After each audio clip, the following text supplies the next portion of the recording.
couple of weeks ago, it was Mike Florio who shared that there were talks among league officials on a Kirk Cousins trade to San Francisco during the Combine. And he left it kind of vague, didn't specify it was the Vikings and Niners actually talking, but rather people in the league. Well, here's Mike Florio again reporting that Minnesota and San Francisco did actually speak on quarterback Trey Lance, that is. And this comes just hours after Ian Rappaport revealed that San Francisco has received inquiries from several teams regarding Trey Lance. Florio confirms Minnesota being one of those teams.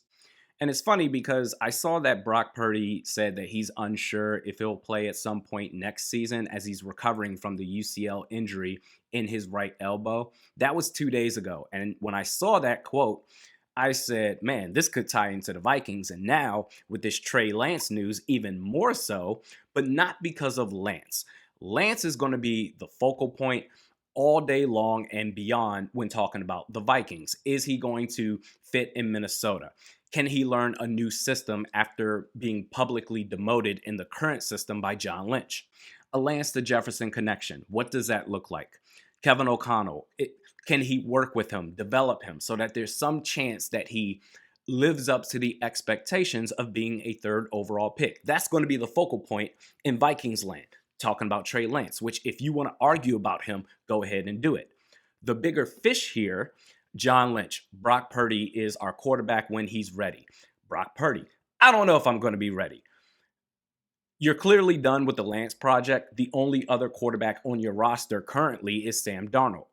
This is about Kirk Cousins going to San Francisco. That train is back. And for the Vikings, all signs pointing to this being the final year of Kirk playing in purple. Why not trade him, get a nice return for him versus letting him walk away? Unless you feel that you can win a title with Cousins as your starting quarterback, which of course you're not in 2023. But if there's any team that Kirk is willing to waive his no trade clause for, it's for the 49ers. Better roster, championship contender, reunite with Kyle Shanahan. Cousins by himself gets you a first round pick. He puts up big numbers at the number one premium position in the game, and he's durable. San Francisco, they know that their title window is only open for so long before it shuts closed. And once again, they find themselves in a situation to where they've got uncertainty at quarterback. Don't kid yourself. Kirk is worth a first. But for the Vikings, they would also need a quarterback if they were to trade Cousins. And if the options are Richardson / Levis in the draft or Trey Lance, all project quarterbacks, Lance, the way cheaper investment versus trading up from 23 to 3. But I think a fair exchange between the Vikings and the Niners, again, if it's Kirk by himself, then it's a first round pick. But I think a fair exchange between the two teams is Kirk Cousins for Trey Lance and 2 third-round picks. Or maybe you can squeeze out Trey Lance and a second-round pick. But I think this would have to be a pre-June 1st trade. And I understand, according to Over the Cap, trading Kirk Cousins before June 1st, it would be $38.75 million in dead money. Overall cap savings, you're losing $18.5 million. But let me ask you something.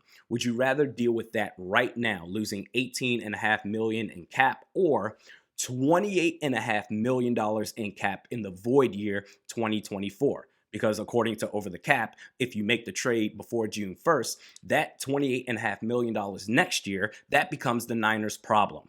And as far as how you make it work cap-wise so that you can still sign your draft picks, well, using the salary cap calculator, I'm going worst case scenario with Dalvin Cook. If you can find a trade partner for number 4, then you save an additional $2 million in cap. But worst case, I'm just going to go ahead and say you don't find any trade partner, you cut him, and you end up saving $6 million in cap.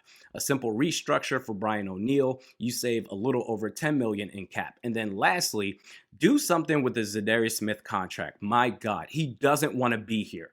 If you trade him, which I'm sure you'll have suitors, you save a little over $12 million in cap. Bam, $11.252 million available for this year alone. You can sign your draft picks and then some. And I'm not worried about whether Trey Lance is going to be a quality starter or not. 2024 is where I've got my sights set. If he's awful, it's whatever. Next year's draft is the draft to go nuts in.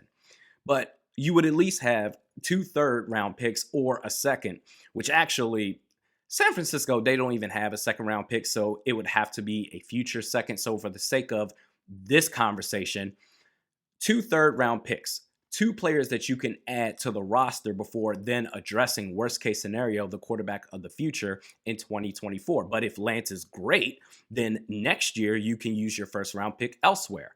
But piggybacking off of yesterday's video, if the Vikings trade out of the first round entirely, get 2 second-round picks, which, by the way, folks, the teams that have 2 second-round picks in this year's draft, there's 4 teams: Chicago, Detroit, the Jets, and Seattle.